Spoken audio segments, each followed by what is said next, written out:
Welcome. Thanks for joining us tonight. All right, I think everybody's getting settled. We've got quite a few people coming. Thank you for joining us. I'm Joyce Lights, Executive Director of Connecticut Audubon Society, and we are lucky that you're not asking me any questions tonight because you would definitely stump me.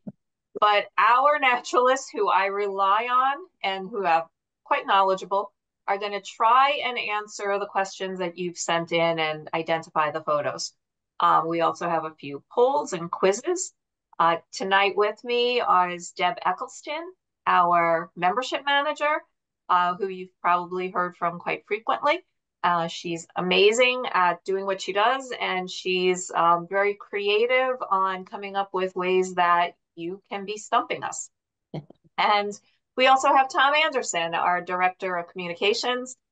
Tom's kind of going to lead the conversation and make sure that our naturalists are being honest and not cheating. Tom. Excellent. Thank you, Joyce. We're ready to go. So are we playing? Is this a game? If this is a game, let's play. I'm not sure if it's a game. But we're calling it Stump the Naturalists. We have birds to identify, questions to answer. We have 3 or 4 quick quizzes to test your bird knowledge. But not only birds, we have Lepidoptera and Chiroptera. I had to look those up. Those are moths and butterflies and bats. We have amphibians. We have a German term that I'd never heard of, which I wrote that in my intro, and now I realize that the reason I never heard of it is because I don't actually speak German. And maybe I'll throw in a surprise popular music question if we have time. We even have a couple of sports questions. I want to say that we don't really know how long Stump the Naturalists will take. We didn't do a full rehearsal because we didn't want to give the experts an unfair advantage. So except maybe for one photo, they haven't seen any of this. But we won't go more than an hour. And if it turns out that it takes only, say, 45 minutes, we'll end after 45 minutes. So now maybe we could say hello to our expert naturalists. Miley Bull, Connecticut Audubon Senior Director of Science and Conservation. That's Lori a stretch to Lichtenauer. call me any kind of a naturalist, but that's all right. That's okay. We've got other terms for you later in the show, Mike. Yeah. Lori Lichtenauer, naturalist and sanctuary manager at Deer Pond Farm in Sherman. Joe Atwater, conservation and education coordinator at the Roger Torrey Peterson Estuary Center in Old Lyme. Stephen Martin, Connecticut Audubon's conservation manager. I'm going to ask the questions and they'll answer. But if you think you know the answer, use the chat because you may know things that they don't know, and it may just be fun to answer along with them.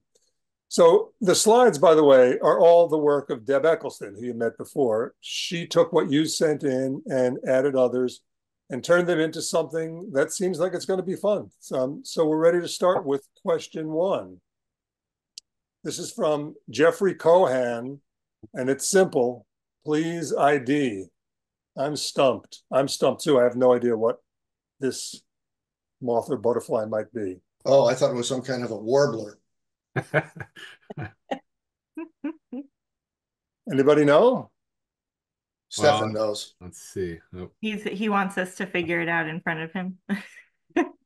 Oh, I think he can't unmute himself. Yeah, he Oh can't. no. Yes, please unmute Stefan if anyone's Yes, gonna help. please help us. It's a moth. I have How a feeling that about it's not a rosy maple moth, even though I know those ones are yellow and pink, but this one is a different yellow and pink one. Did Tom start that off by saying it's a simple one, you said?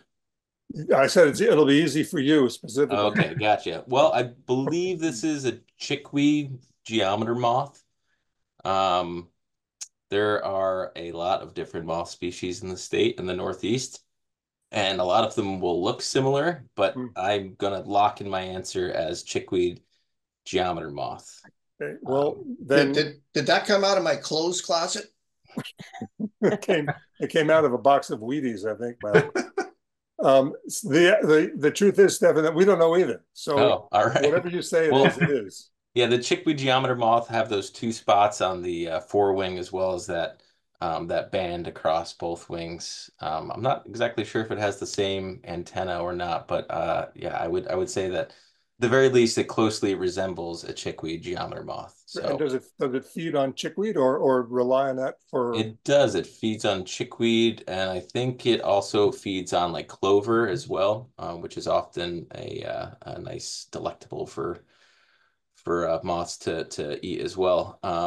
But I don't know. Maybe this would also be fun for folks also in the Zoom here if they want to fact check and type into their computer, because I'm not going to do that, what a chickweed geometer moth looks like, and maybe pop in the chat if you think that's right or not. It's a I think great you idea. made that name up. All right. Chickweed geometer moth? What? Next question. What would be the explanation for this mallard and juvenile hooded merganser behaving like mother and child? Michael Rosario wants to know. I mean, my guess is it's more of a coincidence, but you know, Well, it could be the female merganser. The chick, the duckling, got separated from the brood and was looking for a mom and attached to this female mallard.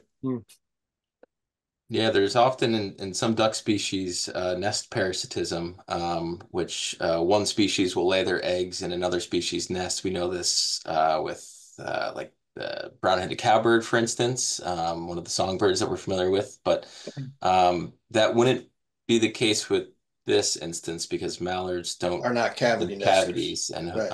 hooded mergansers do. So this is peculiar behavior if in fact this juvenile was looking at this mallard as a mother figure, but I think the first answer was I would say that would be pretty likely. Yeah, I'm always right. Yeah. Let's go. The Next. the simplest Give me a answer hard is one. usually the right one. All right, here's one. Where is the pin feather on an American woodcock? Donna Shaperyan wants to know that. The pin feather. You folks know what a pin feather is? where is the The pin? pin feather is a newly grown feather that hasn't fluffed out yet. Oh, Nice. So I don't know where it is. This looks yeah. like a Can full. we zoom and enhance? Yeah. Can a pin feather be any feather that hasn't gonna grown say, out yet? is there- Or Yeah, is it's it Yeah. usually one- it's usually an immature feather that's still in its sheath that hasn't feathered out yet. It's a pin feather. So here's the answer. Yeah. Deb looked this up. Yeah. See, I was right again. Pin feather is a developing feather on a bird. The feather See? can grow as a new feather during the bird's infancy or grow to replace one from molting. And fun fact, pin feather painting in the 19th century, Victorian miniaturists used woodcock pin feathers to paint portraits on ivory. That's very cool. Yeah. Next question from Becky Miller. Seagull. Next. It's a hooded gull of some sort. Yeah, so if that was taken in the Northeast or even along the eastern seaboard, and it's a hooded gull and it has that color bill, Yeah. the lighting is certainly it's a beautiful dramatic photo, so you The can't really laughing gull. see a lot of the bird. It's a laughing gull. I would guess laughing gull. Yep. See? Right again. Laughing gull. Okay, excellent. Becky sent that in wanting to know. Becky sent in a few, so we'll get back to her in a few minutes. So now it's time for our audience quiz. And I think a Zoom poll is going to pop up on the screen. Bird biology. This is small type for someone who cannot see like me. Birds have rapid heart rates compared to humans. A small bird, I told you. Small bird like a kinglet has a resting heart rate how much faster than a human's? This is a multiple choice. So Okay, so I'm confused. Who's answering the Finch question? And who's answering the heartbeat question? We're going to do the bird biology question first. I think the finches were just an illustration. So this is for the audience. The audience can make a guess how much faster than a human's is a kinglet's heartbeat. At rest or under stress? Resting. 20 times. This is for the audience, Miley. Oh, sorry. Miley, if you'd like That's to the be first in the time I was wrong, by the way. if you'd like to be in the audience, this might go a lot faster. Are we getting answers? Well, I was going to answer the finch ones too. We are getting answers. Although Miley, a rose-breasted grosbeak isn't a finch; it's a cardinal. It's in the cardinal family. All right, we're gonna give 10 more seconds for this question. And what we didn't warn everyone about was Miley's sense of humor. All right. And the second question too, Tom. Birds are well known for having incredible vision. What radius can a snipe see without moving its head? When they 90 show degrees, 180 degrees, 270 degrees, or 360 degrees? But that's a woodpecker. Oh, okay, question 1 is 1 to 10 times faster. Yes. Question 2 was 360 degrees. Correct. Very good. 360 was 6 out of 15 of you who answered got it correct. And for the birds with the heartbeat, it was 10 times faster and 47% were correct. There you go. Nice. Nice work. Okay, so here's another question. This is from Linda Miller. My guess is that this bird is an immature black-throated green warbler. It was photographed in Barnstead, New Hampshire on just a few days ago, September 19th. I read that they eat spiders and insects. This is Linda Miller saying that she read. I didn't read that. Do juvenile birds or juvenile warblers in particular have different tastes from the adults? Yes, they do. She notes that what the bird has in its mouth, it looks like a cotton ball rather than an insect. Yes, so, they do. They prefer French fries and chicken fingers. Birds. You got juvenile birds. Oh, okay. First off, this looks to me more like a Blackburnian warbler. I was going to say than a black-throated green. Yeah. Mm-hmm. Yeah, the prominent white wing bars, that triangle on the face, the facial pattern. It looks orangey, the wash on the head. Probably a 919. So yeah, probably a juvenile or a male going out of breeding plumage for a Blackburnian. Birds, as far as we know, birds' sense of taste isn't great. I don't think. I mean, they have a different sort of sense of taste, and it's not as prominent as humans. I mean, we still don't know a lot about it, but as to whether or not juveniles and adults, I don't know if they have different sense of taste. Spiders are really important sources of nutrients for baby birds, though. They provide key minerals and amino acids that the birds need, and they're squishy. They're easy to eat. So. And what do we think the white stuff is? Looks like nesting material. Well, there's some of the same white material on the like right near that bud on the tree. Yeah, and maybe it was trying to eat something else, and it ate a little bit of that by mistake. Who knows? So yeah, it looks like an insect. Good at foraging. Yeah, a lot of insects will create that kind of. Yeah, right. So it looks, if you do see the zoom in of the warbler, I don't know, maybe I'll go out on a limb here and agree with it's a black-throated green rather than a Blackburnian, but I may be wrong on that. Fall warblers, pesky fall warblers. You can actually see that there's some legs of that fuzzy stuff there, and it would be a type of woolly aphid, so it is eating insects. I think on the chat, Linda Ruth agreed that it's a woolly aphid bug. Oh, cool. Yum. ID question from Paul Wade. Looks like a phoebe. It certainly has that shape of a flycatcher. Mm-hmm. Often this species looks like it has a bigger head in proportion to its body that I tend to key in on. From the photo, there's a little glare on the top of the beak, but it looks like it's a pretty well-defined black beak all the way through. I would agree with Joe. Phoebe flycatcher. And if we were to watch this bird, they like to pump their tails constantly. It's a good behavior to look for. If you see well, how come it's not doing it now? This is a still photo. Okay. Valley. All right. So we agree. Eastern Phoebe, Linda Miller. Oh, this is a hard one. Thank you, Linda, for all these submissions too. Yeah, Merlin proposes that this is a photo of a common yellowthroat, a Nashville warbler, or a mourning warbler. Linda guesses house wren based on the way it flicked its tail up, although the tail is down in this photo. Here's the real part of the question. When you can only see part of a bird, what characteristics do you find most helpful? Good question. Yeah, depends on what part of the bird you're seeing. Yeah. Linda Miller is one of our regulars at Deer Pond Farm. She's an amazing birder, and a pretty beginner birder too, but she does amazing. I will say that, yeah, looking at behavior, also looking at habitat, that I find is one of the most helpful things when you're looking at a bird. You know, most of the time birds are going to be in a place where they're looking for something, looking for food or shelter, and they're going to be, you know, in their preferred habitat most of the time, except for, you know, other instances. But my first impression is that this does look pretty wrenny to me. I'm also looking at the length of the bill. Wrens to me have longer bills a lot of And the it and it's not perfectly straight. Exactly. Yeah. Could be house wren. Yeah, Yeah. I totally agree with house wren. And I second that, you're never gonna get that typical field guide rendition of a view of a bird in the field, or most of the time you don't. We all aspire to get that perfect, awesome profile shot of them. But oftentimes things like an eye ring or wing bars are really important with warblers. Sometimes even you have sometimes looking at it from underneath, you have a field mark. They're called undertail coverts, which can be a different color on certain birds, and even very closely related or looking species. One will have, yellow undertail coverts, the other will have white.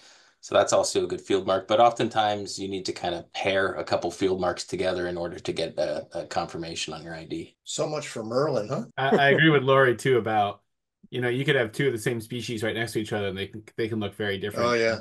There's a lot of variation in plumage, there's genetics, there's leucism, there's, hybrids, but a bird will always, for the most part, act like the species that it is. Like a wren will act like a wren. You mentioned the tail flick. That's a great ID for wrens, so like to hold their tail straight up.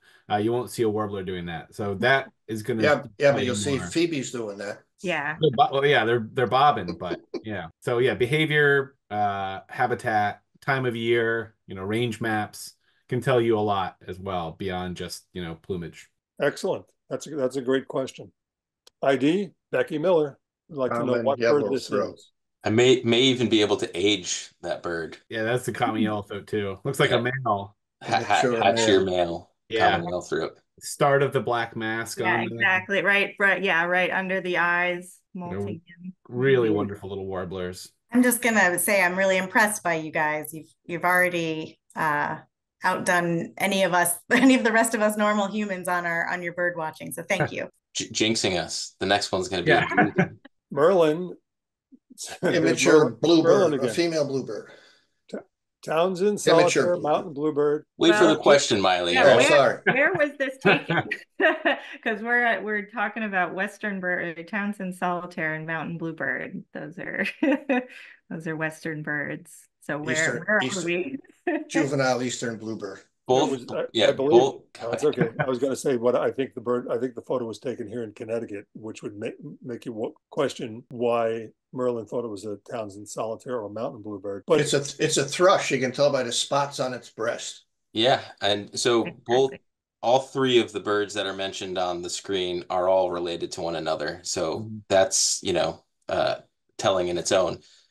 We have had multiple records of Townsend solitaire in the state, so that certainly is something to be on the radar for. I think maybe one or two, very few mountain bluebirds, but also something to have on the radar because we are certainly due for another one. But with that being said, I agree that this is going to be a juvenile eastern bluebird, hatchered eastern bluebird. But you can clearly tell in juvenile bluebirds, you have those speckled those spots on the breast, which is, you look at a juvenile robin, spots on the breast, although they're black. You look at adult thrushes like hermit thrush, Wainston's thrush, wood thrush, they have black spots on the breast. So there's something similar about all these birds as well. But yeah, great question. So what she asks, and this may be too general, but she wants to know what tips you have for identifying birds that are molting, or does it vary from species to species? To some degree, but it definitely makes things a little more difficult. I try to key in on a standout field mark. Like here you have a partial eye ring that you can see of the bird on the screen, as well as those white spots.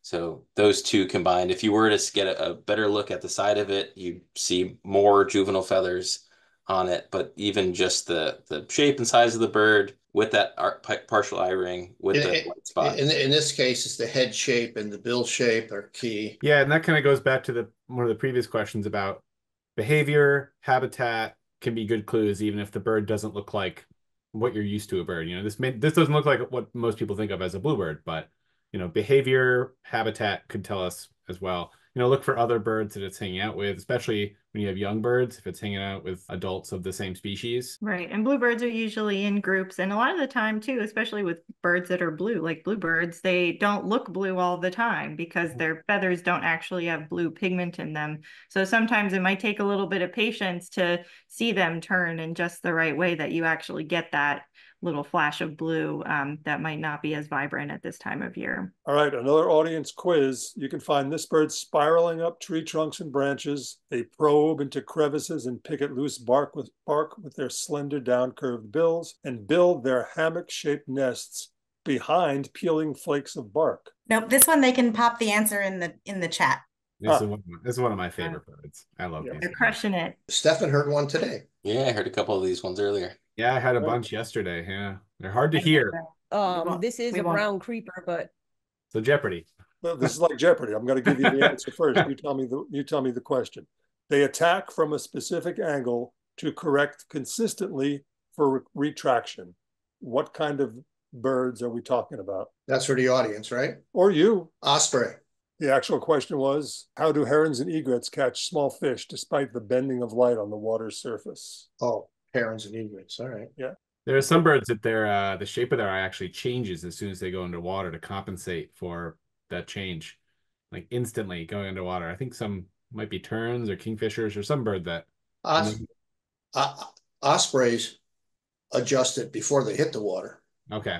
Which species of birds are traditionally used in Asia for fishing? I believe it was. Yeah. Yes, thank you. But you would have only known that if you cheated, Stefan. I ended up getting the questions popped up for me. So I was just helping everyone out in case they didn't get them. It's a great picture of a creeper too. Yeah. Next question, maybe? Stiff tail feathers. They're wonderful. Yeah. ID? It's a loon. Yeah, I'm curious to see what it's eating. Or throwing up. Common loon? Yeah, that would be a common loon molting. But yeah, what is it eating? I don't know. Looks kind of interesting. It could go. Yeah, was the ID question for the bird or for what the bird's eating? Yeah, that's a good. No, I think it was for the bird, but you're right. Yeah, molting common loon. Does it have a piece of fishing line caught in its bill? No, I don't think so. I think that's just a strand of water. Spit. Saliva, yeah. All right, common loon. Yeah. We have something we don't know. Yeah, a little bit larger bill than like a red-throated, which is the other common loon we'd have. The other loon species we'd have here in the winter in Connecticut. Which time of year would you see a bird in this molt? Oh, is that molting into breeding plumage? So probably what? Oh, actually, I don't know. Actually, could it breed? I've seen common loons molting into breeding plumage starting even in February. But March, April, more or less, they're going to be completely in breeding plumage by May when they're supposed to be on territory. But then this might be, we don't really have too many common loons breeding in the state. So if this was taken in the state, I would say this would be in the spring. And where, I didn't know common loons bred anywhere in Connecticut. Where do they breed? It's an undisclosed location. Oh, okay. And so if we saw them in Connecticut and it wasn't breeding season, where would they be? You can find them on large bodies of water, sometimes even smaller bodies of water. But they're going to be wintering anywhere that they can catch food, that it's not iced over. Generally, you're going to find them along the shoreline and Long Island Sound, but large bodies of water, like reservoirs lakes, and reservoirs. Yep, exactly. Or in flight, you can often look up in fall migration and see common loons flying overhead. And we have 3 guesses in the chat on what it was eating: and pufferfish, a lure, or a blue crab. Oh yeah. Oh. Those are all good guesses. Yeah, I thought a lure. I would like lure or blue crab. I was like, I'm hoping it's not a lure. Yeah, hopefully not a lure. Fingers crossed on that. Yeah. From Linda Miller, sorry. I see berries on this bush, but this black-capped chickadee looks like it's eating something else. What might it be? I'm not sure what that is. Is that a poison ivy bush? Stefan, what is that? It looks like maybe a maleberry. I'm not confident on that. I would say maybe it looks like the leaf is curled a little bit, so maybe that was an insect in there. Mhm. Oh, egg. I see Frank Oh, is saying from plant eggs from a gall. plant gall potentially. I That's have a no good Um, guess. idea. It almost Yeah. looks like a gall. I can't really tell. I could also see it being the leaf folded over, but maybe eating inside of that yeah, it gall. looks like potentially something that was encased in the leaf itself, but I don't know. I can't tell. Stumped. Got me Okay, there stumped. you go. This one's a true stumper. But insect eggs and larvae are really important in winter for a lot of birds. You get the overwintering. So this doesn't look like winter, but that's a good thing to think about when you're leaving leaf litter and other places for insect larvae to hide, because that's sometimes the only source of fat and protein for birds in the winter. Yeah, good point. ID from Mhm. Becky Miller. Some kind of duck. Well, beautiful photo. Yeah, Yeah, nice gorgeous. photo. not we don't get to see No, we don't. breeding That's right. in Connecticut. But I mean, that's look like a horned grebe to Yeah, beautiful breeding Gorgeous. footage. nice picture. Yeah, we don't get. I don't think we have breeding horned grebes in Connecticut though, No. as far as I know. So another one where you might start to see it sort of like the loons at the very end of the spring season, but not rarely in this kind of full breeding. They look dramatically different in the winter, don't they? Yeah. Definitely. Yeah, certainly agree. That's what it is. Beautiful eye on this bird. That's a bird that we've been seeing declining over the last 5 to 10 years here in the state. We generally get them, as Joe was saying, wintering in the Long Island Sound. Every once in a while, you'll get a handful of birds that are staging in maybe one of the harbors, going into molting into breeding plumage that they're building up some strength for the migration. But I haven't seen a breeding plumage horned grebe in the state for a number of years now. So congratulations on that. Beautiful. From Linda Ruth. I submitted the two photos, this one and the next one, to iNaturalist and showed them to several birders. We couldn't agree on the identifications, juvenile Coopers or sharp-shinned hawk. I'm curious as to what your experts think. Here's a little video. Oh, is it eating a blue jay? Oh, you got that idea, It yeah. might be. I'm guessing just based on size. So then that means it's kind of like bigger to me. So I would guess Coopers, juvenile Coopers. But I don't know. What do you guys think? I cannot usually tell the difference between a Coopers and I think beak size suggests Sharpie. Really? Well, yeah, Coopers and Sharpshin are tough, but the other thing too, one of the things I like to look at with between the two is the Coopers often, or the Sharpies sort of look like they have a bug-eyed look to them. This guy's Yeah, kind he's of a giving me little a bug-eyed look. Yeah. No. I would Nope. say, I mean, Yeah. the They do small, look, it does look really puffed up and it's cold. There's snow on the ground, so it's cold out. So maybe it is just a It's puffed a up Sharpie. Sharpie. It is a Yeah. Sharpie. Take my word for it. I will. But Okay. Laura, you bring up a good point, especially in winter, birds that puff up can look a lot bigger. So and Yeah. you know that you can see even like a chickadee on a branch puffed up, they're trapping that air against the feathers can make it look a lot bigger than it Mhm. really is. No, but yeah. really compare the beak size. You'll see that's one of the key characteristics when you get a good shot like this. It's hard to Yeah. tell, like the tail shape is a little bit more squared off too. It's not always a Right. easy. I need Sharpies and coops I need to remind everybody that Miley is the senior director of science and conservation. Yeah, that's got everything to do with longevity and So nothing to do he's with seen a lot. ability. This was also from Linda Ruth. That I can say is fairly confidently that's a juvenile Cooper's hawk. They're really tough to tell the difference between, and don't feel bad if you can't do it. There's a lot of people out there who can't. I'm much better with hawks in flight, telling the difference between sharpshins and Cooper's hawk, just because I've been hawk watching for a long time. Someone will show me a perched hawk and say, "What is it?" And be like, "Do you have any photos of it in flight?" But a couple of the main differences between sharpshin hawk and Cooper's hawk are going to be the way that the tail is shaped. And this isn't always the case depending on the photo or the look that you have, but generally Cooper's hawk is going to have more of a fan tail, where the outer primary or outer tail feather is going to be a little bit smaller, giving that fanned appearance versus that more squared off look of a sharpshin hawk.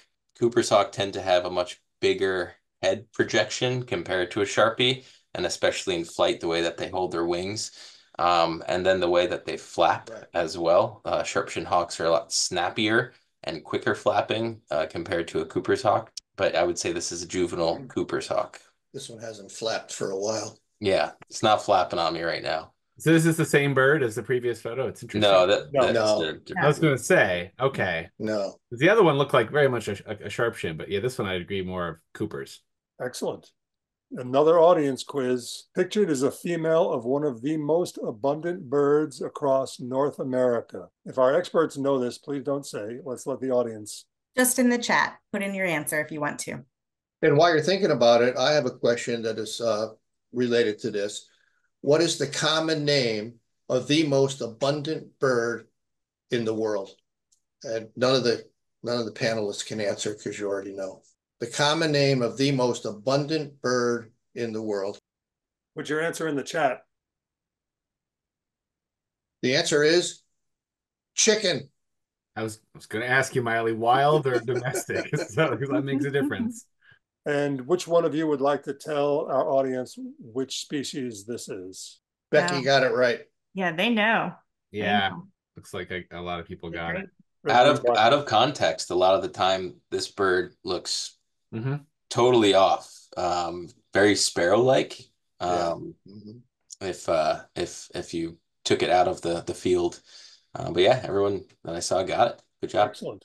Red-winged blackbird female. Yeah, I've been thrown off. I've seen these birds flying and like throws me off for a second before I realize what is this giant sparrow? Yeah. And especially if you have one of these stop by your feeder in like January or February. Not supposed to really be here in numbers at all. You'll get a handful wintering in the area. A pretty good bird for January. But yeah, I've seen a lot of photos in January say, you know, what is this bird that popped up at my feeder? So totally out of context, where you're used to seeing it in the marsh or a field, it can certainly throw you off. It's a nice picture too. Beautiful, yeah. ID, again from Becky Miller.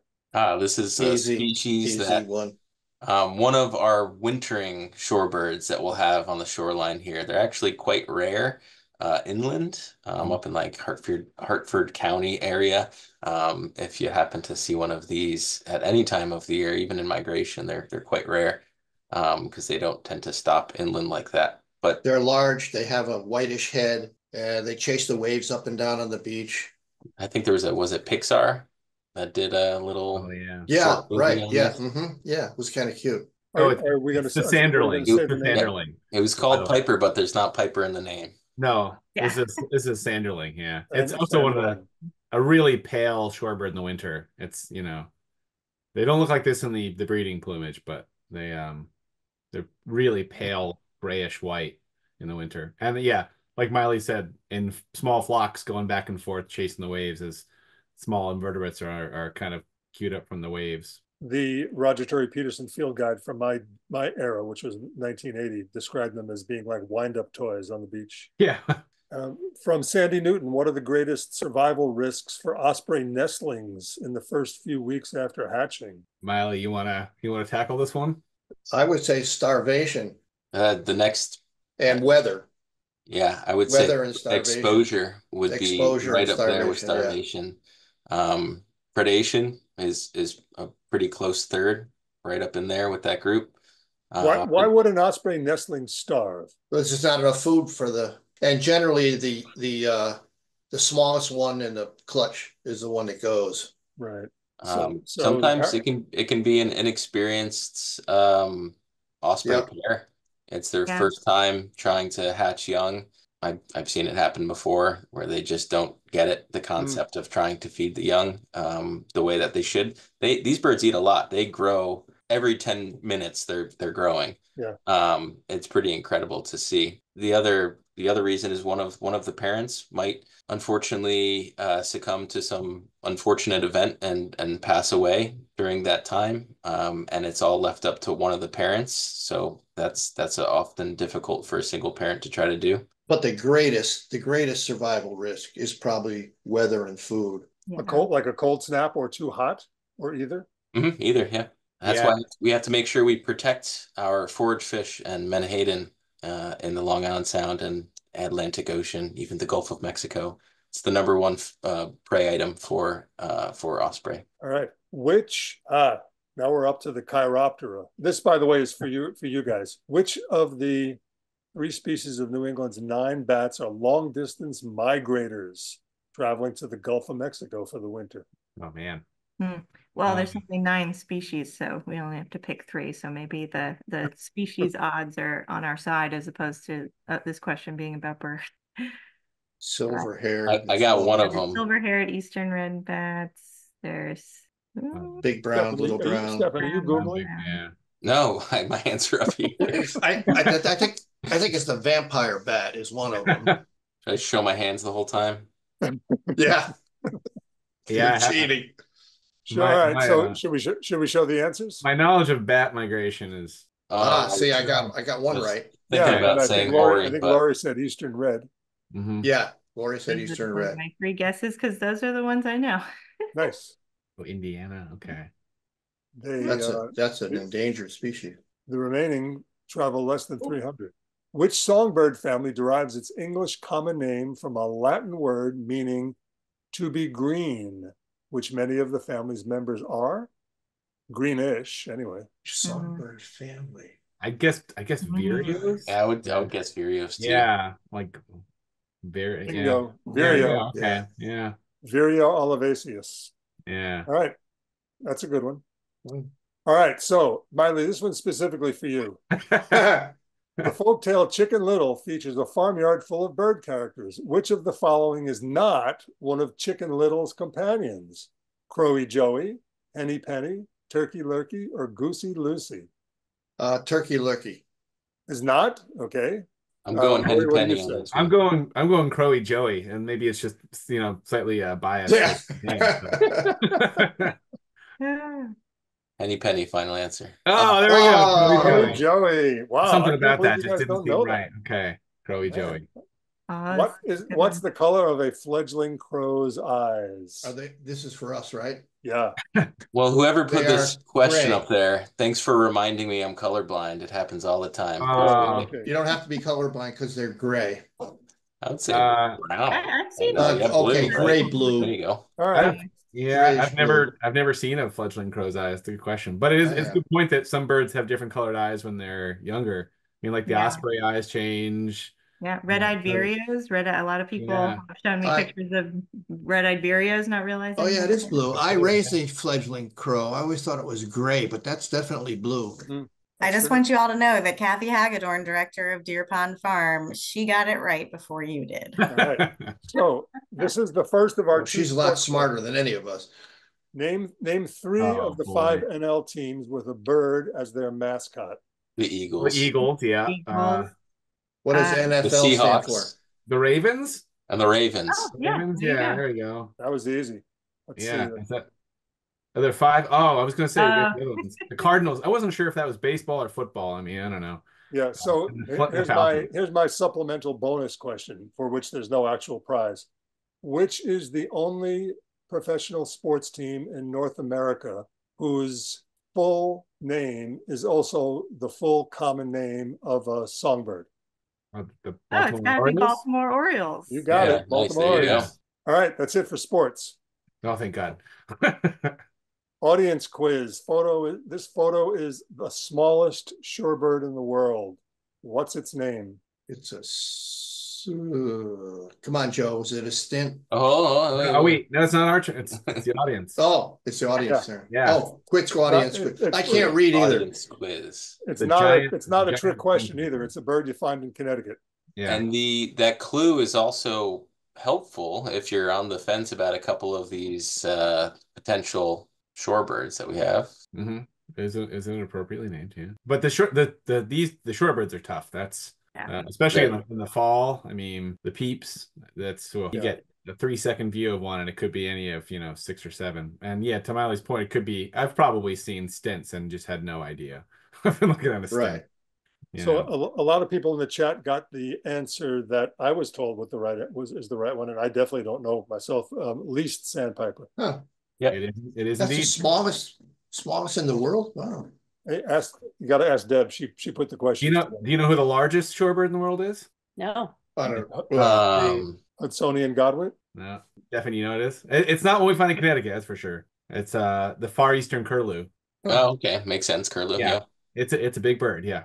Well, Oh. cool. All right. Not one we have in Connecticut. The photos to the right are of the ghost pipe, which is actually a perennial. It's white because it does not need chlorophyll, and it obtains its nutrients by tapping into tree roots. The photo shows two different stages of the plant. What are they? Oh man. What stages of the plant? The one Yeah, on the left is flaccid. The one on the right is erect. well, that's pretty much the answer. Yeah. Yeah. I honestly don't know what I don't, what the yeah. correct answer is. I would just say So the you'll one on never the left invite me is to this again. the one on the left is in full flower. The one on the right is they're just recently emerged and yet to flower. Pre and post reproductive. I don't know. Yeah. So the plant has a single five-petaled flower. When young, the flower faces downward. As soon as it's pollinated, it becomes erect and points to the sky. I was opposite. I had them opposite. Yeah. Yeah, And So Miley Lori and got Miley it. got it. that's right. I told you. Here's the easy question about the former non-politically correct name of the ghost plant. I saw a bunch of them in the woods on Monday or last week. Yeah. There's actually another plant that's in that genus, which I just learned about. It's beautiful. It looks just like the ghost pipe, except it has this reddish pink color to it, and it's called pine sap. So I've only seen that a Another couple of common times. It name is for it. beautiful. And for folks at home, if you haven't heard of it, look it up. It's absolutely gorgeous, and keep an eye out for that in the Yeah, field. because it's in Connecticut, right, Stefan? Yeah, yep, definitely. It's So beautiful.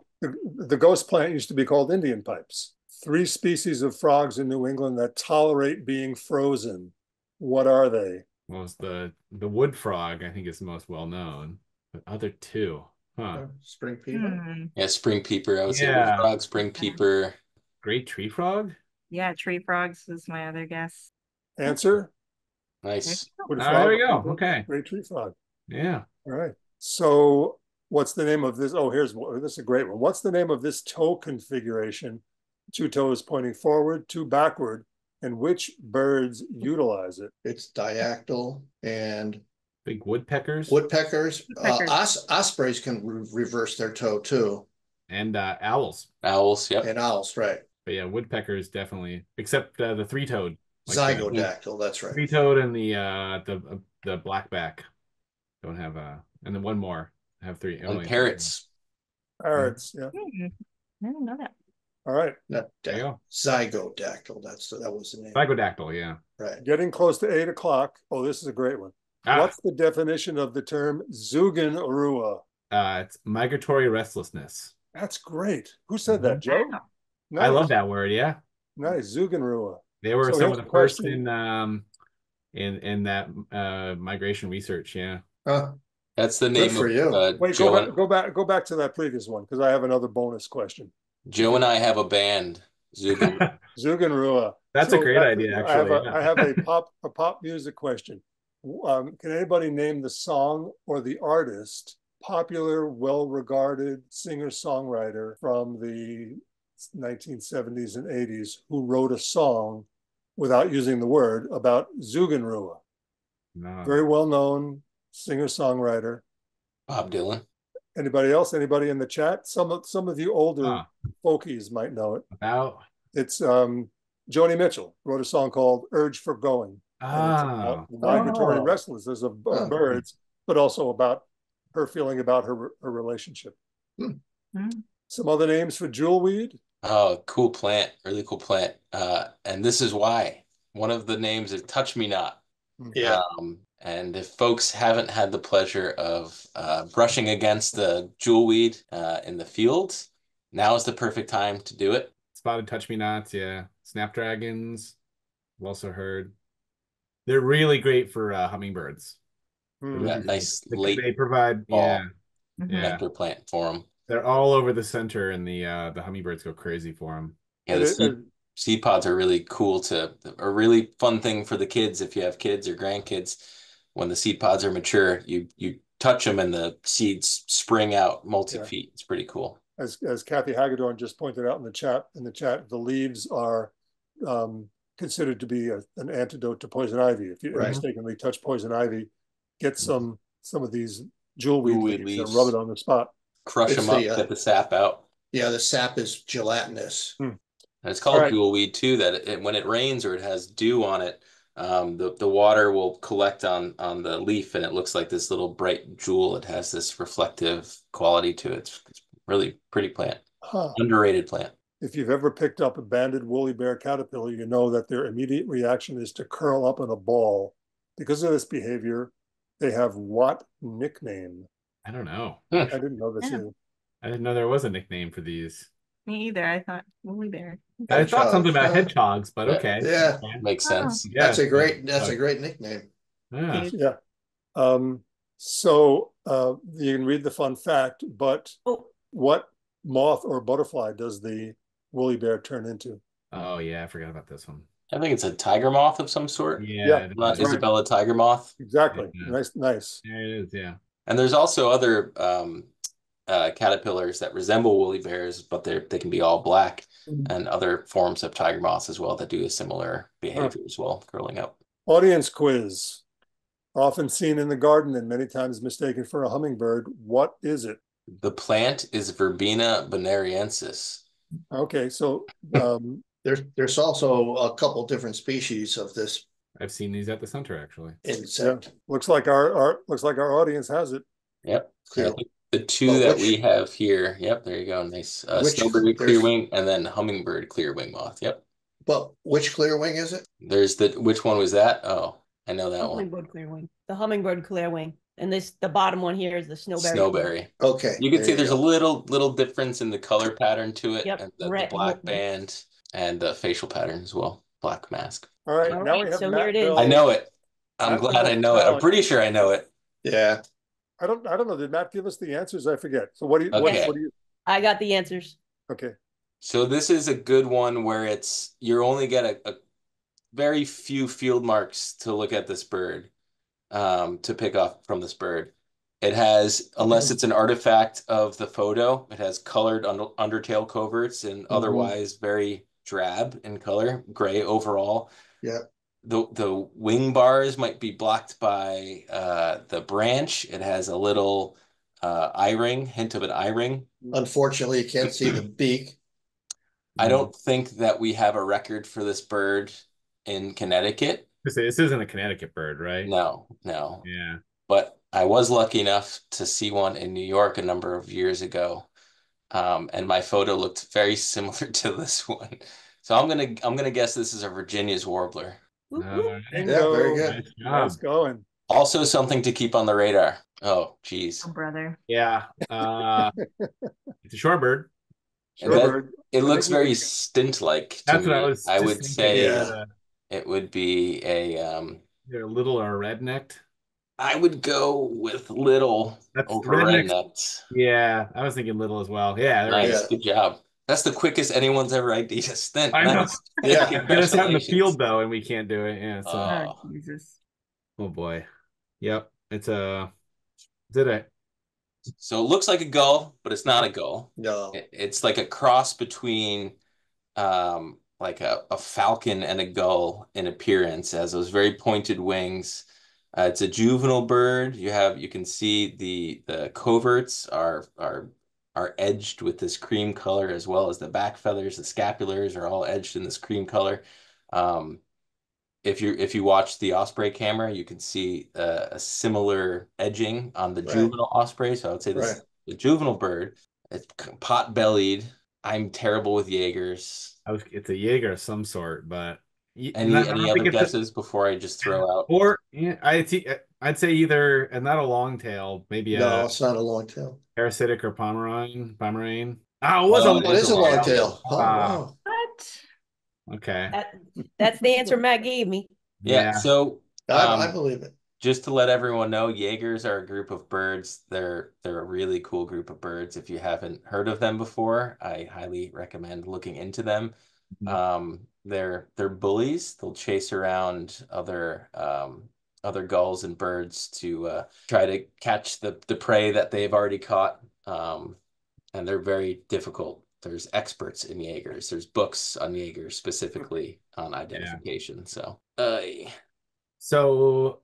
I mean, my initial thought is actually sharp-tailed sandpiper. Yeah, that would be my. Because I've actually seen this bird before, and that rusty cap. There it is. Yeah, nice. Rusty cap was really good. Wow. I saw this bird in Rhode Island. Bird that we need to have on our radars. Yeah, very similar to pectoral sandpiper, which would be the expected species here in Connecticut. We banded one in Norwalk in the 70s. A sharp-tailed? Yeah. Wow. Dennis Varza. Oh, There's another. This is the last one, I think. Oh, this is a tough one. The boss bird. it's an empid flycatcher of some sort. It's really yellow, so I want to say yellow-bellied, but it's not going to be that easy. It's not around here very often, so. Okay. Oh, Western? So Maybe Western Western flycatcher? flycatcher? Yeah. Yeah, there you go. That was cruel. Matt did that on purpose. He knows He that's did my do on that nemesis on bird. purpose. Yeah. That was that's my nemesis bird. One of the things to point out with Empidonax flycatchers, that's the genus, they're very, very difficult to identify. Again, there's field guides specifically on the identification of that genus of birds. We were talking field marks earlier. Some of the field marks on this group is eye ring size, the amount of white or how it's shaped in the back of the eye, the amount of yellow in the lower mandible, very obscure field marks, the amount of spacing in between the primaries, the primary projection compared to the tail, Right. Wing bars, the spacing between between the upper and lower wing bars. If you want to get when into we're banding them, the difference in length between the secondary and the primary feathers is key too. Yeah, oftentimes there's some of them that you need to either hear them call, like a chip note, and get it recorded and look at a spectrogram, which is essentially an audio thumbprint in order to get identification, or a feather sample or fecal sample to get a confirmation identification. A lot of these birds were once, so like willow flycatcher and alder flycatcher were once one species, just to show you how similar they are, and they were recently split. Western and Cordilleran flycatcher were both different species until a couple of years ago, when they were both lumped to this species, Western flycatcher. So they're incredibly difficult.